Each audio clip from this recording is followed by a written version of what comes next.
Now we talked about tanks, we talked about damage dealers. Time to talk about the top 10 best epic support champions in Dragonheir Silent Gods. And I mentioned it many times before, I like that Dragonheir gives value to rares and epics, okay? It allows us to play the game and enjoy it without constantly focusing on, I need to get that legendary champion to beat this content. I need that legendary champion. So that's a thing to keep in mind, guys. And I have quite a few awesome epic champions that I'm using. But you know what? There are so many that I'm still missing, and I definitely want to get them. So if we're going to head over to our favorite place again, the index, guys, this is a good way to learn all the heroes, because you know what? It's a new game, 200 heroes, pretty hard to remember all of them, right? So talking about support champions, guys, I'm going to start with the very first one, and that will be Adolphus. Now, before I want to mention, Dragonheir puts the tag of support champions on most of the champions, even if they're just debuffers, either if they're doing some damage and debuffing, they're still support champions. So I'm going to talk about support champions that actually support your team, give healing, give buffs, increase defense, protection, etc. That's what we're going to focus on today's video. I'm going to start, how I mentioned, with Adolphus. He's from the fire element and he's a pretty interesting one. With a passive, when the hero grants a shield, it provides healing equal to 75% of the shield the hero is attempting to apply if the target already has a shield. So if you already have a shield, you're gonna get healing instead, which is definitely very good. Then you have the battle skill, grants 10% target's max HP and enlightenment shield to an ally for 10 seconds, increasing their ultimate energy by 15%. Now, ultimate energy, guys, is almost like thermometer in other games, or a gauge meter, or whatever they want to call it. It's basically the same sort of thing. That will enable you to use your actual active skills like battle skill or ultimate skill. So having the ultimate energy is going to be awesome, because that will get you closer to the final skill. Fury Wall deals fire damage to enemies within range and grants a shield to each ally for 10 seconds. So he buffs a lot of shield. He can heal if you already have a shield, which is nice. So that's why I feel like he's a pretty interesting one. Now, if you compare him with the Traveler, which will be from a different element, and this season, Fire and Frost, they don't get along, man. They just don't get along at all, you know? It's actually a pretty good one. Moving over to the next one that we have on the list, and she's a very unique epic champion. Thankfully, I do have her as well, and that's Sifris, guys. She's going to revive. Now, she's a bit more risky to use, because if you're not keeping an eye on her HP, if you don't have a different healer to heal her back as well, she can kill herself, okay? But she's pretty nasty for arena, pretty nasty for PvE content too, especially if you need a carry. With a passive, when the hero's HP drops below 30% for the first time, gains resurrection at that for 10 seconds. Then you have the battle skill, covers the entire area, consumes 10% of the hero's current HP to heal all allies except this hero. So that's why you kind of like need to have another hero with her. And this is on a 10 seconds cooldown, 20% max HP for all your team. It's actually massive, right? Candre does that on the ultimate skill, you know, so it's quite a bit of a difference.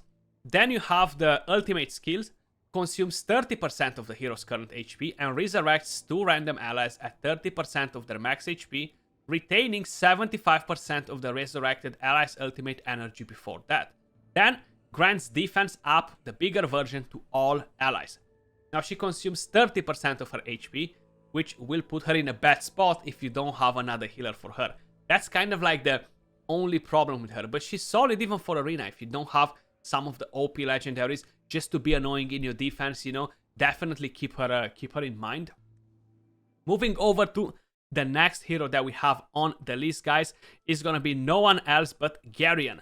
He's a poison hero as well, and I really want to get this bad boy. I actually want to get two of these poison heroes. So we have a Captain Aura, 30% HP in City of Trials. Passive, for each ally with less than 50% HP on the field, the hero gains 1 stack of recharging speed boost, and on top of that, for each ally with less than 20% HP on the field, the hero gains an extra stack of recharging speed boost. So this will basically increase a bit the speed of how fast he's recharging the ultimate energy. Battle skill, heals the ally with the lowest HP by 15% of the target's max HP and enlightenment, and grants that ally debuff immunity. Then you have the ultimate skill, pretty good area. Generates a healing nexus at the designated area for 8 seconds, healing allies within range every 1 second. 1% of the target's max HP, 350% enlightenment. So it's almost like a continuous heal, you know? So that's a pretty good support hero right here. Moving over to the next one is gonna be Vikuk. I feel like he's one of my most wanted epics in the game now.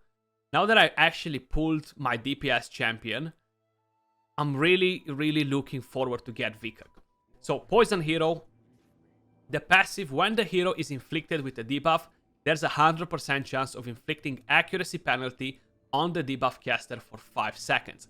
That's gonna be awesome against bosses where you wanna have resistance, where you wanna put them back into their place, you know.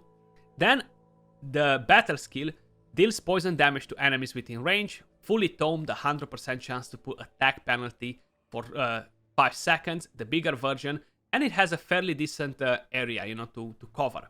Great for bosses because of this, and the passive. Then the ultimate skill dispels 2 buffs from all allies and heals them. So it covers the entire map.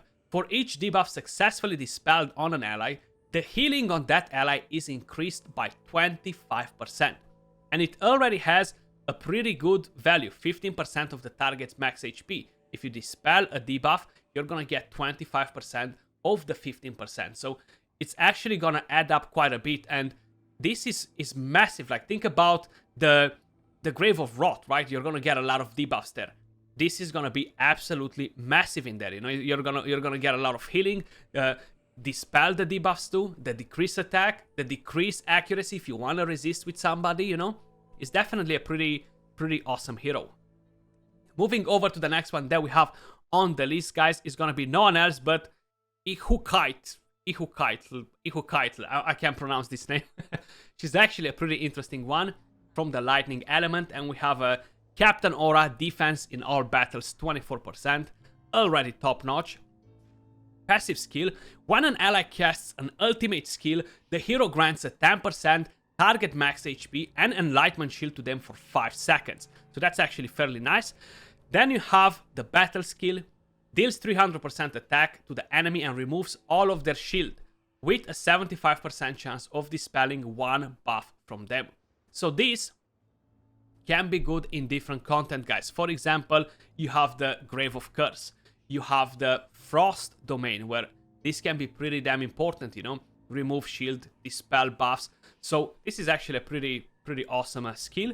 The ultimate skill grants defense up to all allies within range for 10 seconds and heals all allies with HP below 50% by 10% of the target's max HP. So you're getting healing. The healing is conditional though, that's kind of like the sad part, but then you're getting the defense up, which is definitely pretty nice. Defense up, the stronger version, you know, so that will help you to survive for a bit longer.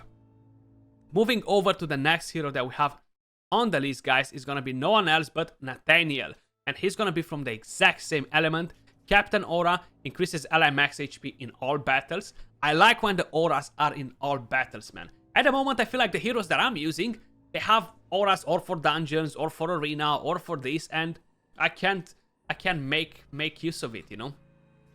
The passive, when a debuff expires or is dispelled from any target on the field, heals the ally with the lowest HP by 5% of the max HP. The effect can only be triggered once every 1 second. So this is a lot of healing. Just think about it, how many buffs and debuffs will be on the field in between you and the enemies, you know? So every 1 second, healing somebody by 5% of their max HP, kind of like giving you constantly something on, is actually super nice, because it's not a skill that needs to be used constantly, you know? The battle skill dispels 1 debuff from allies within range and grants them a stack of recovery over time. Kind of like the continuous heal. Then you have the ultimate skill, deals damage to enemies within range and grants a shield and defense up to all allies for 10 seconds. For each enemy hit by the skill, the shield increases by 10%. So that's gonna be pretty nice too. Of course, it's gonna be more efficient against waves. It's gonna be more efficient in arena, where you're gonna encounter more enemies rather than just one single target, you know, because the value of the shield is actually gonna increase. So I do think that he's a pretty solid one. Of course, I don't have him. Moving over to the next one, guys, is gonna be Katherine. She's on my list to pull as well. She's a pretty awesome one. From the Radiance element, she's the old Hexandra. So that's how Hexandra used to look in the beta, just a different dress. You know, she didn't had all this high-class, posh jewelry and gloves, and you know how it goes. The passive, when the ally's HP is fully restored, 50% of the extra healing from the hero is converted into a shield for 10 seconds. Then the battle skill heals the ally with the lowest HP and grants the ally defense up for 5 seconds. And this is the bigger version of it. And we have the ultimate skill, heals allies within range and grants them debuff immunity for 10 seconds. Now that's the main reason why I want to get her on board. Debuff immunity and healing, plus the rest of her kit too. So I do think that she's going to be pretty awesome for a lot of PvE content, especially when I'm planning to build my Radiance Lightning team. I feel like she's definitely going to fit pretty well in there, you know. Moving over to the next one, guys. Now, this bad boy, it's pretty hard to put him in this group as a support champion, even though he does them all, man. Vores is just like, this champion needs to be in every single category that I'm ever gonna make. You know, like, he can do them all.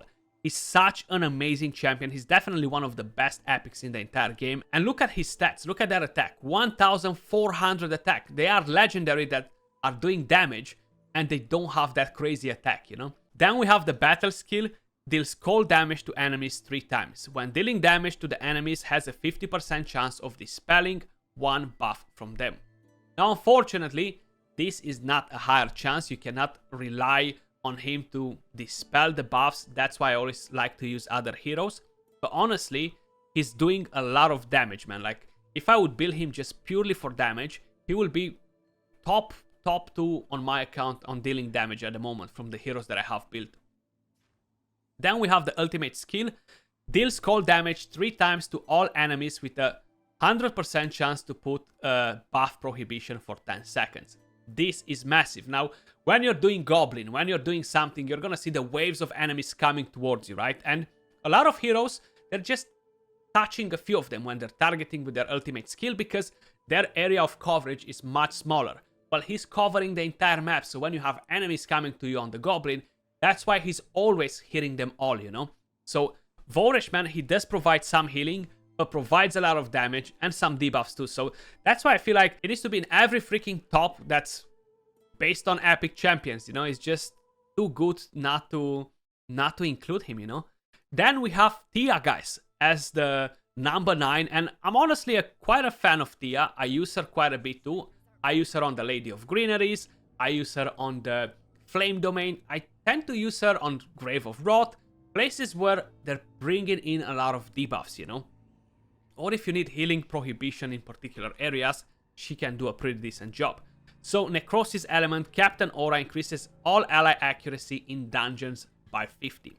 Then you have the passive, grants invisibility to the hero for 5 seconds when taking damage higher than 10% of the max HP. In addition, allies under invisibility take 15% less damage.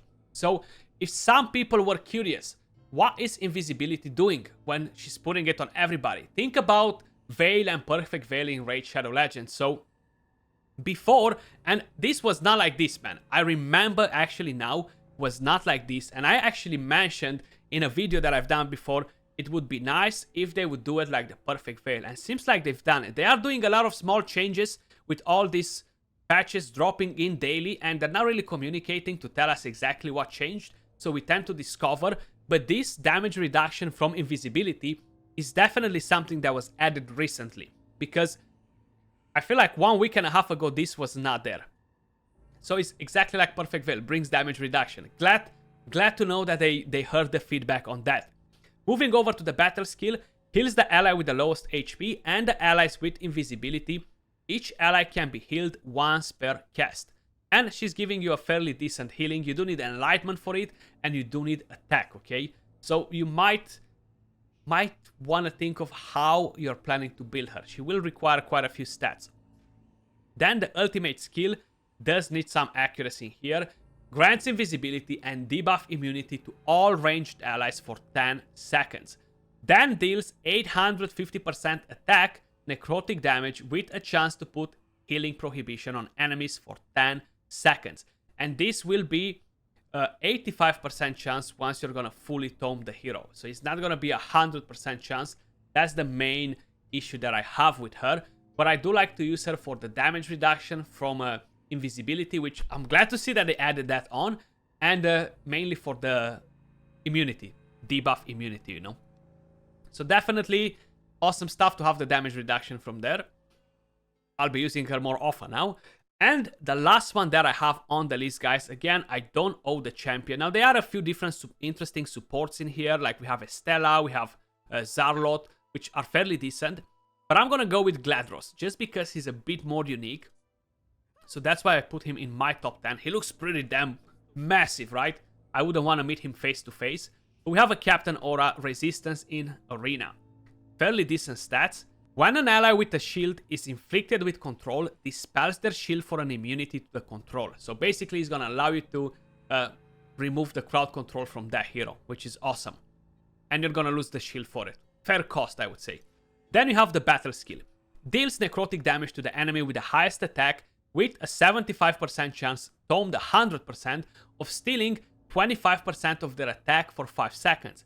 The stolen attack is capped at 50% of the hero's attack, you know. So you can steal some attack, but what I like is this one right here. Grants 300% attack and max HP shield to each ally within range for 10 seconds. Any ally under this shield gains debuff immunity during the shield duration. So that's actually pretty cool. You're getting immunity too, you're getting the shield. That's why I like him. He's pretty interesting compared to the other ones that they just heal or something like that. But guys, that was all for this video. That's my top 10 epic healers in Dragonheir Silent Gods. I wanna hear if you guys wanna add different heroes on the list, or if you're using different heroes and they're giving you a massive value. Appreciate every single one of you guys watching. Much love. If you enjoyed the videos, don't forget to smash a like, subscribe to the channel, and I'll catch you all soon in the next video. Peace.